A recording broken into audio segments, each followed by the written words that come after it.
It's 8:24. Now, you've probably seen it by now, the Conservative Party billboard featuring a rather too perfect-looking David Cameron saying, "We can't go on like this. I'll cut the deficit, not the NHS."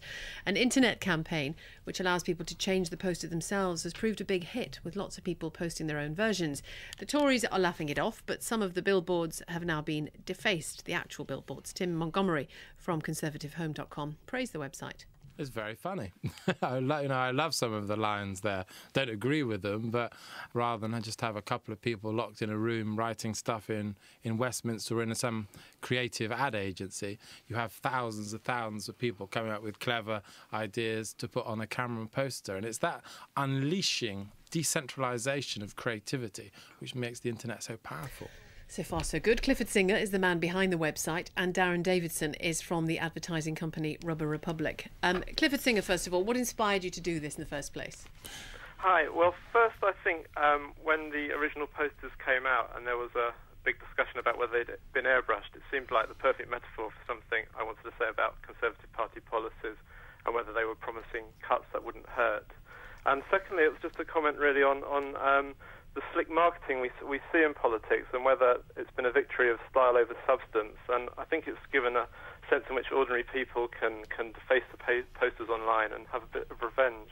He's not on his own there, though, is he, Darren Davidson? I mean, you know, Lady Thatcher had her teeth fixed. We are told Gordon Brown had his teeth fixed. It's the same kind of thing, isn't it? It's just image. Yeah, absolutely. I think one of the problems with the poster campaign is that it's the latest attempt by the Conservatives to make a kind of personality cult out of David Cameron. It seems to be all about him. And I think to make a cult out of a politician, you need to go back to a time when there was, you know, it was more innocent, respectful, or you basically need to be Barack Obama. And but he's if you look at the focus groups, and they've looked at the focus groups and the polls, he's the best known of them, and he's the most popular thing about them. Yeah, that's true. I think awareness of other politicians in that party is pretty low. I think the thing about Cameron is that it is, as you say, he's popular, he's very charismatic, charming, he's a good speaker. But there's kind of a question over him, is he real? And people are conscious that he's from a PR background. And in terms of where the election battle lines have been drawn, this is a change election. The Conservatives have positioned themselves as the party of change. And this poster, which is airbrushed, doesn't represent a departure from New Labour spin or offer anything new. Would it bother you, Clifford Singer, if you found out that some of the actual vandalism and defacing of the real billboards, the physical billboards, had been kind of instigated by people because of your website? Because your website gives permission to vandalise without vandalising, essentially. Yeah, well, that's exactly what it does, but it is without vandalising. So I think people who've chosen to write over posters have done so off their own backs, really. But does that bother you? Does that matter to you? I think it's probably an error by the Conservative Party. I would imagine their next poster isn't going to have a huge amount of white space on it. We'll see what they do with that. Are you going to open up a Labour site? I'm just wondering, do you think, Clifford Singer, that the Labour Party's election campaign posters will have a massive picture of Gordon Brown or not? That's a good question. I think one of the things is that the Labour Party's spending budget is much more limited, so it's quite possible they won't be doing these kind of big billboard campaigns that the Tories are doing anyway. But I think because of what we've done, both parties will be thinking about what they do with their next campaign, really. Did they work, Darren? I don't think there's anything badly wrong with this poster. I just think it's ineffective. It's not going to appeal to people in two minds about who to vote for.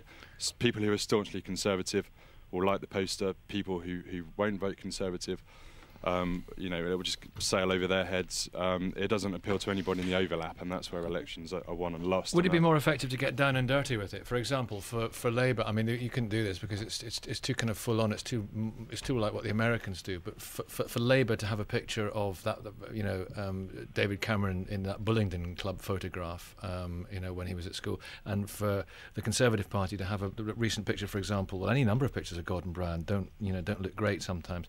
The one of him in the helmet and the flak jacket. I mean, he's not the most, despite his many qualities, the most photogenic. To do it that way, we'll attack the personality that way. No, I don't. I think people are sick of cheap politics and cheap pot shots and it wouldn't dirty work. smear attacks. It wouldn't work.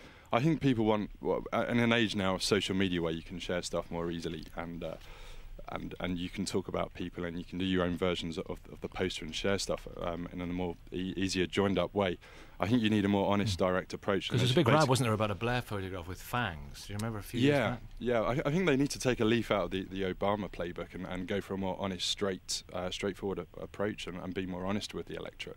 I think we've also kept the emphasis on humour, really, rather than it being kind of a nasty attack. Yeah. And I think that's what's actually made it so popular and spread around the internet. But I think that's true, actually. I think one of the great things about the versions that people have done is a hint of self-parody. The Cameron poster is actually, it's very sincere.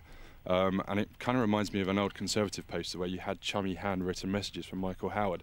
And that didn't work. And I think the great things about the posters on Clifford's website are that there's they're a bit subtle. There's a they're subversive, and there's a hint of self-parody. And an approach like that would probably be more effective. But we will see some others for different parties, will we, Clifford? I would imagine all the parties will be looking at this kind of thing, really. Okay. I think again the question is whether they can mix humour with politics. I think political satire is a very difficult thing to do, and the programmes we see on telly tend to be quite hit and miss. In a sense, this is in the spirit of Spitting Image, I suppose, which was a hit-and-miss show, but when it worked very well. OK, thanks to both of you. Clifford Singer, who's the man behind that website, and Darren Davidson from the advertising company Rubber Republic. It's 8:30.